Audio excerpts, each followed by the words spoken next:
Eu tenho pregado para vocês aqui e hoje eu quero começar a mensagem com vocês, hoje mais ou menos dando um panorama para vocês do que nós estamos vivendo no mundo de hoje, no mundo moderno de hoje, né?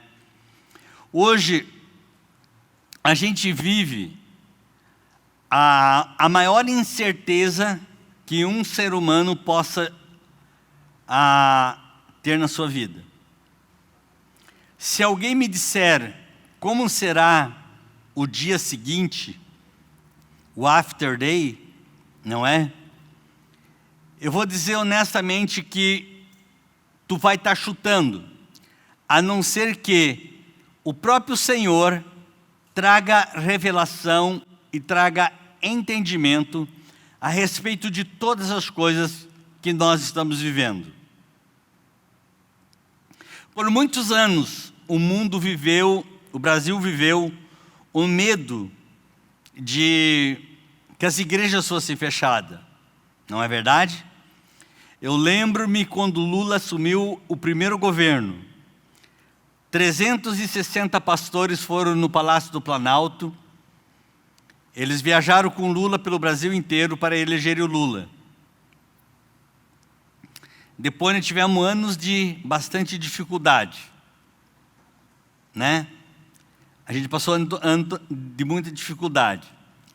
Mas eu me lembro também que antes do Lula ser presidente, o grande medo da população evangélica era que o comunismo entrasse no Brasil e fechasse as igrejas, não é verdade? Quem é mais velho aqui lembra bem dessa época, porque ela era muito propagada como um grande risco. E hoje, a gente vive um momento que é muito interessante, porque não foi nenhum tipo de governo que fechou as igrejas. Foi uma pandemia que tomou conta do mundo todo, que não só fechou as igrejas, ela fechou os países.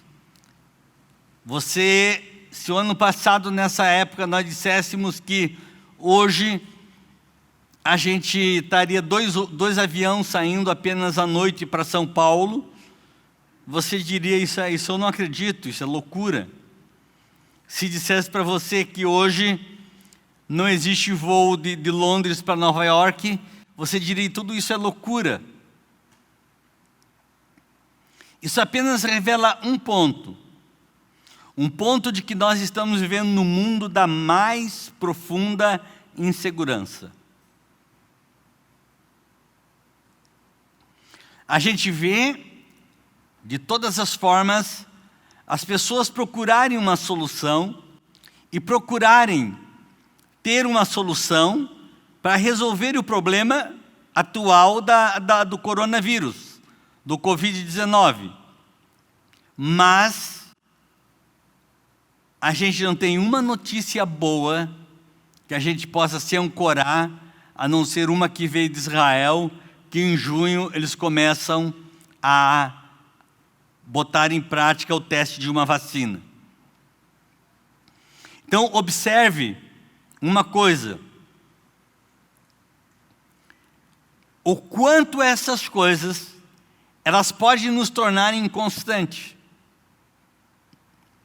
E como as pessoas hoje, se elas não tiverem uma compreensão do mundo de hoje, elas viverão de forma extremamente amedrontada e inconstante. Porque ela vai te gerar dentro de você as maiores incertezas que você possa imaginar.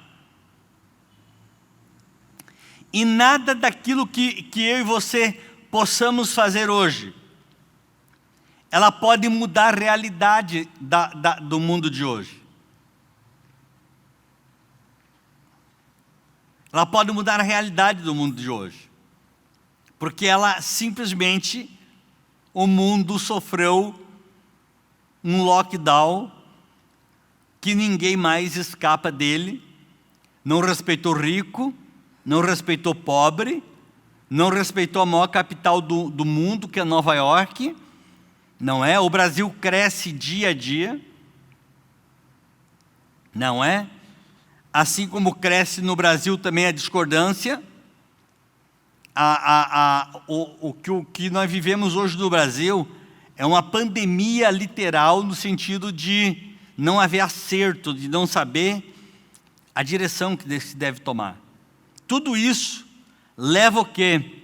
A pessoa no mais profundo abismo da inconstância. E é por isso que eu tomei a decisão de pregar para vocês sobre esse tema inconstância. Porque, veja bem, Israel viveu um período no Egito em que houve 10 pragas, 12 pragas, tá? A 9ª praga foi de luz, mas havia trevas na casa de todo mundo, mas havia luz dentro da casa de cada judeu. E que nesse momento de maior dificuldade, eu quero dizer em nome de Jesus para a tua vida, a partir de hoje, a sabedoria de Deus será a luz que brilhará na tua vida. Nós devemos interceder e clamar no dia a dia e dizer: Deus, eu estou clamando pela sabedoria divina. Eu estou clamando e intercedendo por aquilo que Deus quer fazer. Porque eu tenho uma certeza: o mundo não vai mudar. O mundo nunca mais será o mesmo. A vida nunca mais será a mesma. Então, se o mundo não mais será o mesmo, se a vida não mais será a mesma, o que cabe a mim e a você? A ter a sabedoria de Deus para esse momento em que eu e tu estamos vivendo. Posso ouvir um amém de vocês? E quando essa sabedoria, Tiago está falando, e eu comecei exatamente nele, porque eu gostaria de trazer uma palavra para você hoje, de muita fé. Eu quero que tu abra em Gênesis 14, versículo 7 para mim. Quem puder me ajuda aqui. Gênesis 14, versículo 7. 17, diz assim: quando Abraão regressava, depois de derrotar Quedorlaomer e os reis que estavam com ele, o rei de Sodoma foi ao encontro dele, no vale de Savé, que é o vale do rei. Melquisedeque, rei de Salém, trouxe pão e vinho. Ele era sacerdote do Deus Altíssimo. Ele abençoou Abraão e disse: Abraão, seja abençoado pelo Deus Altíssimo, que criou os céus e a terra, e bendito seja o Deus Altíssimo, que entregou os adversários de você nas suas mãos. E Abraão deu a Melquisedeque todos os dízimos do melhor que ele tinha recebido. Bota Gênesis 14 para mim aqui, deixa aqui, tá? Primeiro lugar, eu quero te colocar para você entender bem claro esse ponto aqui. Abraão, ele foi para uma guerra que não era dele. Abraão foi em busca de alguém que o tinha abandonado, de alguém que o havia deixado, de alguém que havia feito uma escolha de ir morar próximo a essa cidade. E tudo isso trouxe causas e trouxe problemas na vida dele. E a Bíblia diz que 6 reis decidiram pegar Sodoma e Gomorra e levarem preso, porque eles decidiram não pagar mais impostos. E a Bíblia fala que um morreu, ele pegou e se escapou, e ele foi e contou a Abraão. E Abraão, com 318 homens, ele foi ao encontro dessa batalha. Ele foi ao encontro dessa batalha. Diga, a batalha não importa quem é, mas com quem eu vou. Aleluia. Você tem que entender uma coisa. A batalha agora é de todos os reis. A batalha agora é de todos os lados. Aonde você olha é batalha. Mas eu quero dizer a você, em nome do Senhor Jesus Cristo, que há um eterno Deus Todo-Poderoso que está em sua vida e que Ele vai fazer a grande diferença na tua vida nesse momento. Não será, em nome de Jesus, reis que irão punir você, que irão humilhar você, mas eu declaro, pelo poder e autoridade do nome de Jesus, que o Deus Todo-Poderoso irá na tua frente, chefiando os homens que estão com você. E hoje é dia de ceia. E quando Abraão voltou, é interessante porque o vale de Savé, ele era um vale cheio de betume, né? E a Bíblia diz que quando ele chegou, o rei de Sodoma foi ao encontro dele no vale de Savé, que é o vale do rei. E Melquisedeque, rei de Salém, trouxe pão e vinho. Ele era sacerdote do Deus Altíssimo.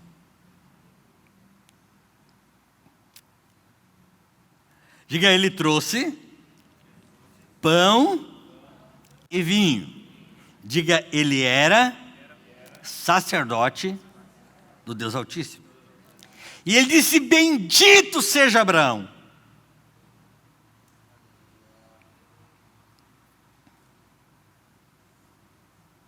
Olha para mim aqui. A primeira coisa, primeiro item de quem acredita na graça de Deus. Ele acredita apaixonadamente. Ele acredita de corpo, de alma e de espírito. Que Ele é bendito do Senhor. Agora eu vou falar para aqueles que têm bem no espírito dele essa palavra.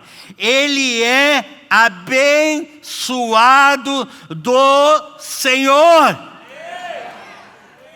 Aleluia! E Deus não vai chegar para você com notícias que a tua vida vai acabar. Ele não vai chegar com você que a tua vida vai falir. Ele não vai chegar e dizer a tua empresa vai acabar. Agora os teus negócios vão se arrebentar. Muito pelo contrário, Ele chegará até você com pão e vinho. Mas primeiro Ele diz, bendito seja Abraão.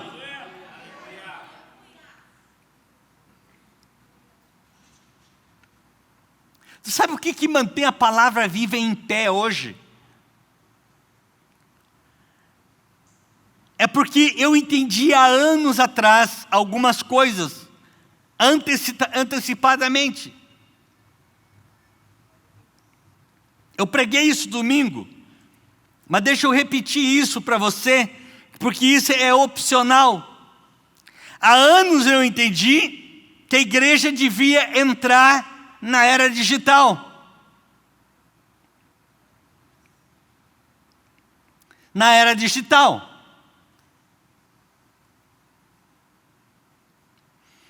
Só que isso tem um custo financeiro. Muitas pessoas não concordaram comigo. Mas Deus havia me falado. Eu disse, nós vamos entrar na era digital. Há pouco tempo atrás, os nossos equipamentos estavam ruins. Eles não atendiam a demanda visual lá fora. E Deus permitiu um endemoniado entrar aqui dentro e roubar uma câmera e levar 2 computadores. E o diabo ficou todo feliz. Agora eles não vão conseguir mais transmitir. Final daquela semana, um empresário doou 2 câmeras da melhor possível e 2 computadores dos mais sofisticados que você possa imaginar. Quem é crente aqui dá glória a Deus? Agora deixa eu contar uma outra notícia para você. Essa semana a polícia encontrou os outros 2 computadores. E já foi entregue, já está funcionando. Ou seja, nós ganhamos em todos os sentidos. Eu quero dizer para você uma coisa. Sabe por que essas coisas acontecem? Porque eu nunca perguntei para Deus por quê. E nem o quê. Eu disse, eu sou servo de Deus. Eu sou abençoado por Ele. Ele é com a minha vida. Se Ele permitiu isso, é porque Ele tem o melhor para mim. Eu quero dizer a você, não importa a guerra que você entrou, às vezes Deus vai permitir que pessoas criem problemas, como Ló criou problemas, e o problema aqui não era Ló, era que Deus queria se revelar a Abraão, e vai te botar em situações e em circunstâncias em que Ele trará revelação a você, aleluia, e tu vai conhecer mais a Deus. E eu gosto quando o Melquisedeque chega para ele, porque Melquisedeque é citado aqui e no Salmo 110, e em Hebreus 5 e Hebreus 7. E diz que ele não tinha genealogia. Então é uma tipologia de Cristo.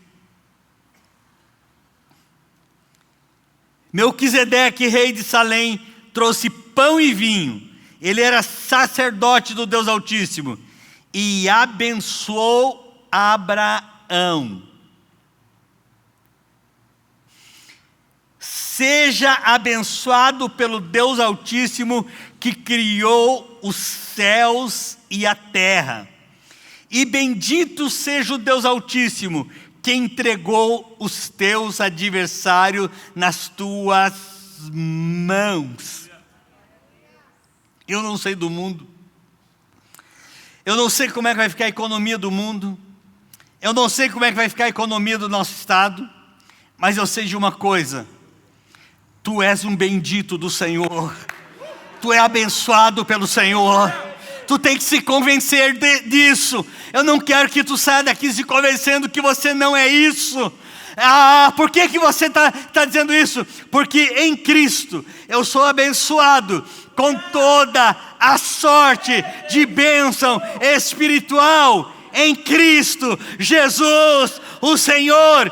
Gálatas diz, para que a promessa de Abraão chegasse até nós através de Cristo, e através de Cristo, eu e você somos herdeiros de Abraão. E lá no capítulo 5 e no capítulo 7 de Hebreus diz que Ele é sacerdote eterno, segundo a ordem de Melquisedeque. Eu quero lhe falar, o teu Redentor vive, Ele reina, Ele não perdeu o controle, Ele não foi pego de surpresa. Eu tenho uma palavra de Deus a vocês. Ele disse e Ele há de cumprir.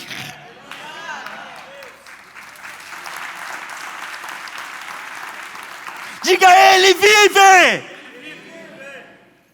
Agora, por que Ele veio ao encontro de Abraão?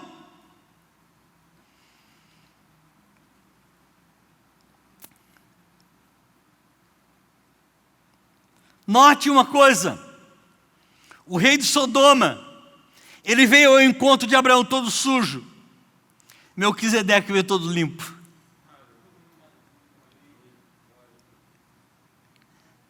Um disse: vamos fazer um acordo. Vamos fazer um acordo.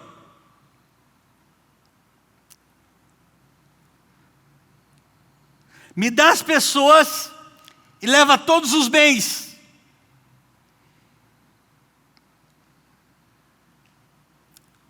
Abraão disse: não. Para que depois você não venha dizer: eu enriqueci Abraão. Diga: Abraão disse não. Porque depois, diga, porque depois ele diria: eu enriqueci Abraão. Agora olha para mim. Quem tinha certeza que Abraão seria enriquecido? Por que Abraão fez essa declaração de fé?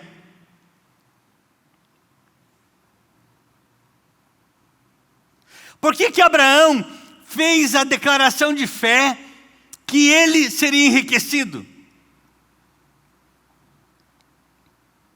Ele disse: eu não quero, porque depois eu vou ficar riquíssimo, e tu vai dizer que tu me enriqueceu.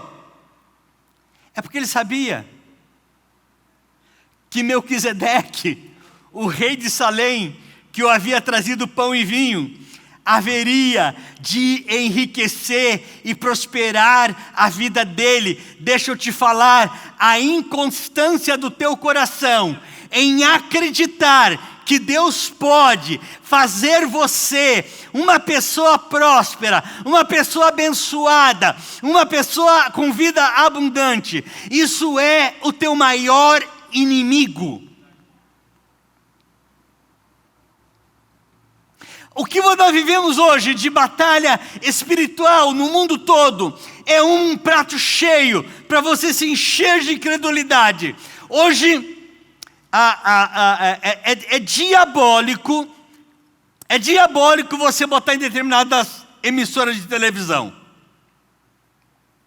Tá? É diabólico. Morreu 10 mil. Nós sentimos hoje, eu fiquei penalizado, estou penalizado por todas as pessoas que morreram, mas de ontem para hoje, 728 pessoas, é muita gente. Mas é muita gente. Não é? Agora, eles não colocam quantas pessoas foram curadas.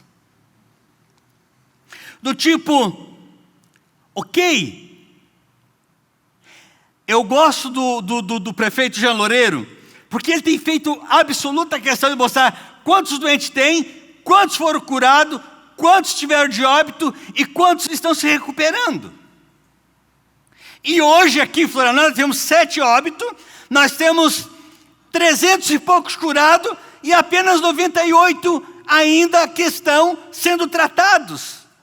Eu tenho essa informação porque tem um líder que está dando as informações. Porque eu te digo, não existe uma balança justa. Existe uma balança do terror e não existe uma balança da esperança.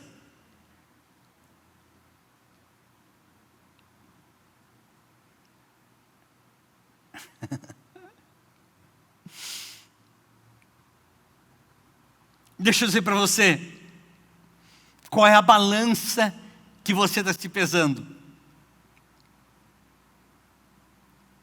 Isso vai determinar o teu estado emocional. Isso vai determinar a tua razão emocional. Isso vai determinar o teu estado de medo de vir a um culto. Há muita gente que não está aqui no culto de hoje porque tem medo de pegar o coronavírus. Mas amanhã ele vai ter que sair para o trabalho. Aí ele não vai ter medo de pegar o coronavírus. Há muita gente que não veio de manhã, porque ele tem medo de pegar coronavírus aqui na igreja, que é o lugar aonde Jesus está. Não há um único indício de coronavírus em nem uma igreja em Santa Catarina, porque eu sou presidente estadual dos pastores de Santa Catarina. Eu falo com ele todos os dias e não há um indício, nenhum problema de Covid-19 em nenhuma igreja, porque as igrejas são responsáveis, elas estão com distanciamento social, elas estão com álcool gel, elas estão tomando todos os cuidados. Antes de você sentar aqui, essas cadeiras foram todas higienizadas com álcool, porque nós temos responsabilidade. Eu quero dizer uma coisa para você: se você não vem na igreja porque tu tem medo de pegar o coronavírus, você está errado. Vem na igreja sim, usa a sua máscara aqui, ó. Essa aqui é bonita, é da Palavra Viva, ó, tá R$7 e pouco ali para você. Tu pode pegar e usar.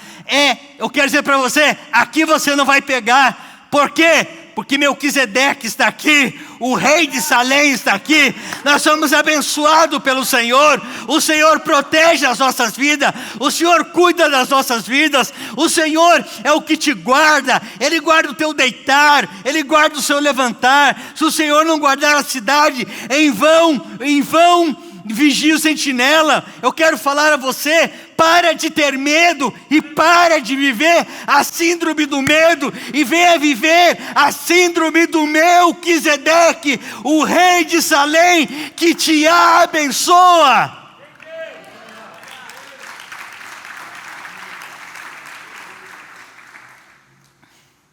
Disse: ele trouxe pão e vinho. O pão é um símbolo do corpo de Cristo. Em Isaías 53, a Bíblia diz assim: que pelas suas pisaduras somos sarados. Ele levou sobre si, bota lá em Isaías 53, versículo 6, ele levou sobre si as nossas enfermidades. Diga: ele levou sobre si as nossas enfermidades. Diga: ele levou sobre si as nossas enfermidades. Mais alto, diga: ele levou sobre si as nossas enfermidades. Diga: o castigo que nos traz a paz estava sobre ele, e por sua, certamente ele tomou sobre si as nossas enfermidades, e sobre si levou as nossas doenças. Contudo, nós o consideramos castigados por Deus atingido e afligido. Próximo versículo. Mas ele foi transpassado por causa das nossas transgressões, foi esmagado por causa de nossas iniquidades. O castigo que nos traz a paz estava sobre, e pelas suas pisaduras fomos curados. Curados. Curados. Curados. O Calvário, quando Jesus foi pregado lá, quando Jesus foi crucificado lá estava o câncer, lá estava o Covid-19, lá estava o soro positivo, lá estava o leproso do capítulo 8. Eu quero dizer a você, a ceia é muito mais do que você pensa que é um cerimonial. Quando tu pega o pão, ele simboliza o corpo do nosso Salvador e Senhor Jesus Cristo. E se você tiver câncer, tu vai ser curado na mesma hora. Se você estiver doente, você vai ser curado na mesma hora, porque o corpo é a cura para o meu corpo. Aleluia!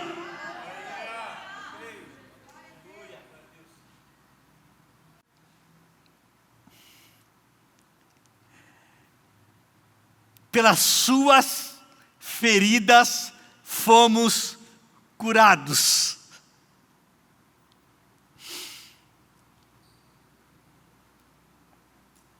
Aleluia.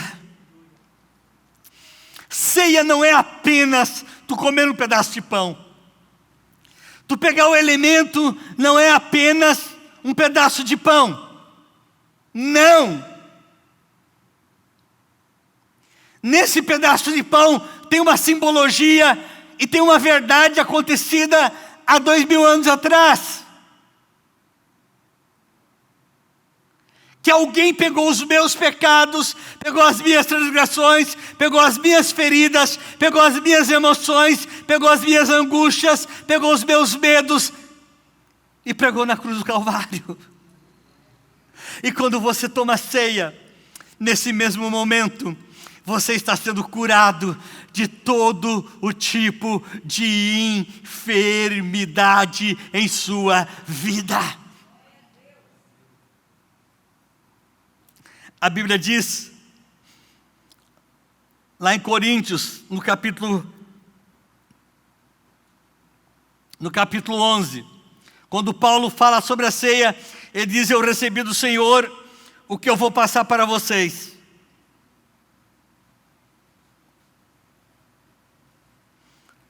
O que eu vou passar para vocês.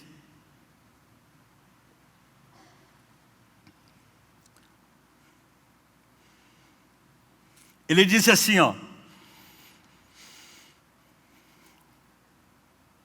porque eu recebi do Senhor o que também lhes entreguei, que o Senhor Jesus, na noite que foi traído, pegou um pão, e tendo dado graças, o partiu e disse: isto é meu corpo que é dado por vocês, façam isso em memória de mim.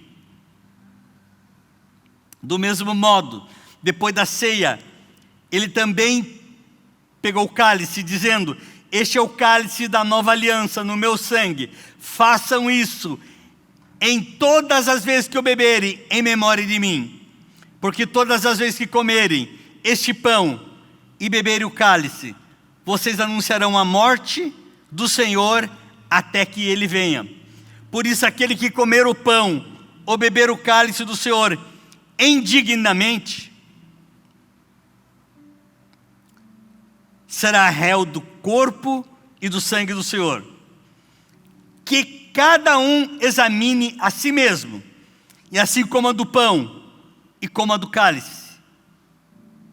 Pois quem come e bebe sem discernir o corpo, come e bebe para si juízo. Por que ele diz: quem come e bebe sem discernir o corpo, come para si juízo? É porque as pessoas não fazem mais diferença. Que ceia é um momento sagrado. Que ceia é um momento em que eu e você devemos ter ciência do que nós estamos fazendo. O que era o indignamente que eles estavam falando ali? Alguém aqui digno de tomar a ceia?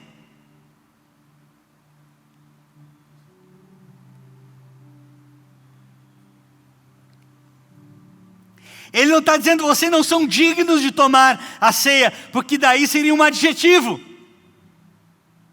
Ele disse indignamente, tem um advérbio. Então ele disse: examine-se e coma.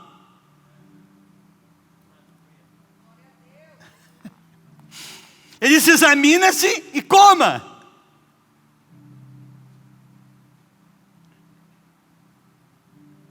Então hoje tu vai participar da ceia. Aleluia. E vai haver milagre na sua vida. Vai haver milagre na sua casa. Vai haver milagre na sua família. Vai haver milagre aonde você estiver.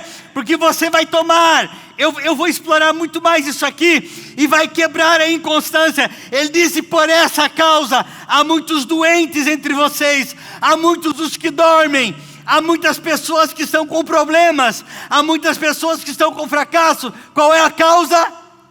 É uma: você não discerne o corpo. Você não discerne que ele morreu por vocês. Tu sabia que tu não tem pecado? Que os teus pecados foram transferidos para a cruz do Calvário? Tu sabe o que as pessoas querem fazer hoje? É fazer tu ter consciência de pecado?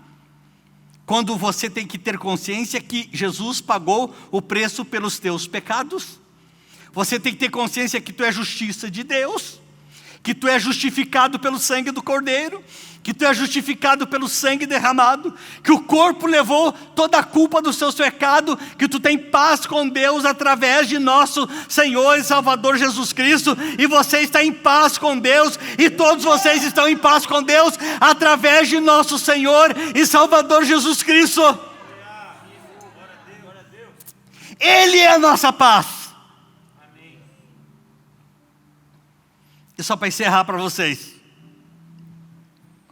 Deus precisa de sangue? Precisa ou não precisa? Não, eu preciso. Preste atenção que antes do cordeiro ser sacrificado, ele era examinado.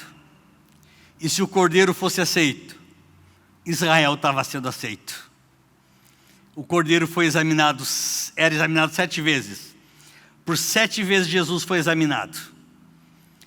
E a última vez que ele foi examinado, Pôncio Pilatos disse: eu não vejo defeito algum nele. Ele estava perfeito. Era o cordeiro imaculado. Não havia defeito. Você acha que Deus olha para mim, olha para você? Ele olha primeiro para o Cordeiro. Ele não vê o Flori, ele não vê o João, ele não vê a Teresa, ele vê o Cordeiro. E o Cordeiro é perfeito. O sangue já foi vertido. Eu já fui comprado. Eu já sou propriedade exclusiva do Deus Todo-Poderoso. E eu vou participar dessa ceia diferente de todas as coisas. Já era o pão e já era o vinho que estava sendo trazido para Abraão. Agora tem um item aqui, que isso aqui é a revelação. Diga: Abraão recebeu o pão e o vinho e deu o dízimo dos seus melhores despojos. Você sabe o que é que falta para as pessoas entenderem hoje a prosperidade na vida delas? É elas serem dizimistas. Eu vou dar um testemunho pessoal para vocês.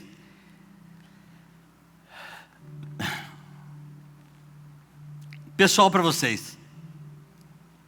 Eu ouvi um testemunho do Bruno, da igreja lá de Taubaté.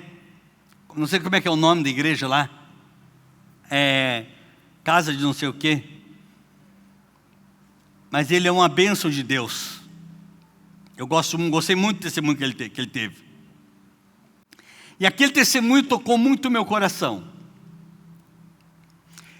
Atenção, povo do louvor que está aqui. Eu recebi uma profecia de uma senhora pobre de Porto Alegre. Uma profecia. Eu digo: meu Deus, o que uma senhora pobre, de uma vila extremamente perigosa de Porto Alegre, é despertada de madrugada para orar por mim?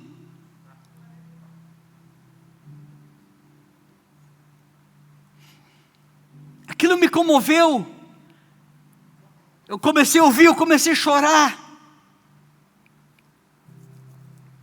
Eu compartilhei com o grupo de pastores. E ele disse: mande o grupo de louvor de vocês se unir, porque eles estão desunidos. E diga para eles que quando eles se unirem, eles vão compor uma letra que vai chegar no mundo todo. Vai ser múltiplas vezes superior a Maranata. Mas eles são os desunidos, eles se desuniram, eles precisam se unir para comporem essa música. E ela me disse: bispo, e eu já vi essa profecia se cumprir, eu vi Deus entregando chaves de igreja para você. Nos 51 estados dos Estados Unidos.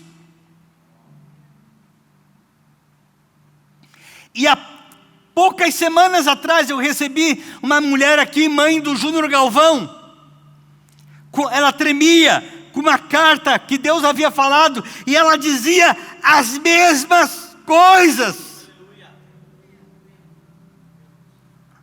Ela falava as mesmas coisas. Eu disse: Deus,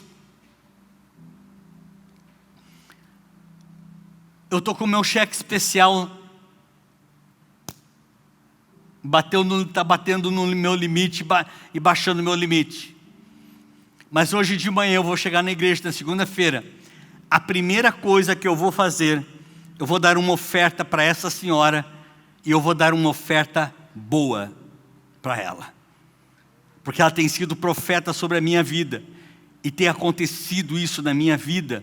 Todas as vezes que ela tem sido profeta na minha vida, tem acontecido coisas na minha vida. E ela consolou o meu coração. Vocês, eu estou falando do mundo espiritual para ti aqui agora.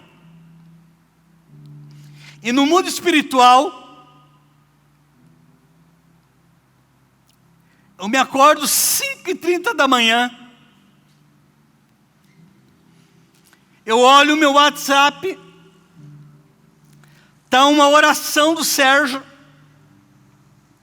dizendo: bispo, Deus mandou orar por você essa madrugada, e mandou gravar esse áudio para você. Elevo os meus olhos para os montes, de onde me virá o socorro? O meu socorro vem do Senhor, que fez os céus e a terra. Só que um dia anterior, 11 horas da noite, o Sérgio liga para mim e diz: ora por mim. Eu saí de casa: ora por mim, pelo amor de Deus, ora por mim. E eu orei por ele.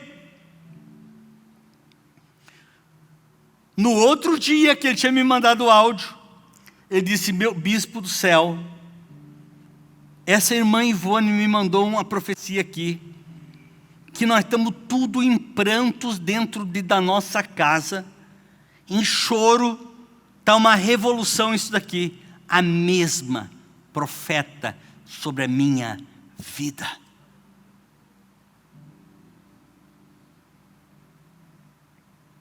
O que eu estou querendo te tirar? Do pantanoso campo que eu e tu vivemos hoje, para um mundo de promessas, de fé e de certeza que Deus está no controle de tudo. Eleve os teus olhos para os montes, de onde te virá o socorro? O teu socorro vem do Senhor, que fez os céus e a terra. Eu tenho legendado aqui, eu tenho legendado. Eu não pude pegar porque eu não pego. Eu vou pegar os guri amanhã para eles pegar e conseguir abrir para mim. Um depoimento que eu vi de um mega empresário americano, que já é falecido, que Deus deu a ele foi numa igreja, e ele ouviu falar sobre dízimo, ele disse: eu vou dar o dízimo. Ele era plantador de trigo, ele começou a plantar trigo, e naquele ano deu pouco. Ele foi lá e consagrou o dízimo. No outro ano deu um pouco mais. Ele foi lá e consagrou o dízimo. As pessoas não sabem. Henry Ford era, por exemplo, crente. Henry Ford era vizinho dele. Tinha terras. Chamou ele. Você não quer plantar na minha terra? Ele plantou. E ele se tornou. E tem o depoimento do Henry Ford, tem o depoimento de todas essas pessoas, é fidedigno o vídeo. Todos eles viraram multimilionários, porque creram no Deus fiel e rico. Nós lembramos do pão e o vinho, mas nós não se esquecemos de ser dizimistas fiéis.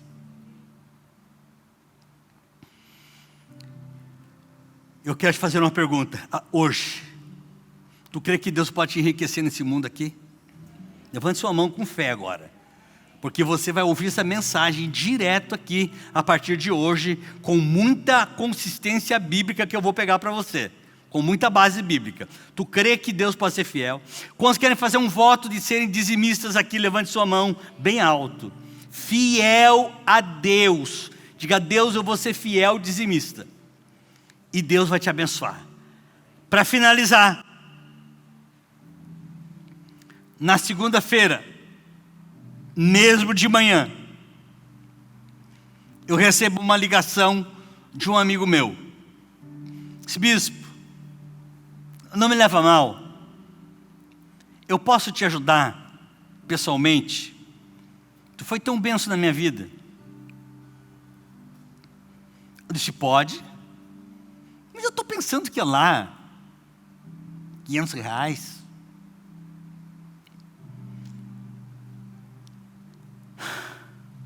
Eu estava negativo 5 mil no meu cheque especial. Eu fiquei positivo.